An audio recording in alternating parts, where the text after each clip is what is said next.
តោះសួស្តីបងប្អូនថ្ងៃនេះមក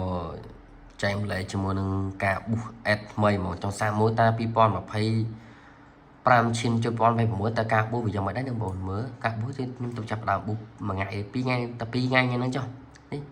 ខ្ញុំប៊ូសតាំងពីថ្ងៃទី27ហើយវាចូលថ្ងៃទី28នេះចូលថ្ងៃទី28ចឹងបាន2ថ្ងៃទៅមើល result យើងមើលកន្លែង copper message 3 message ហើយ C 0.58 ហើយយើងចំណាយប្រហែលទេមើលអមរី.5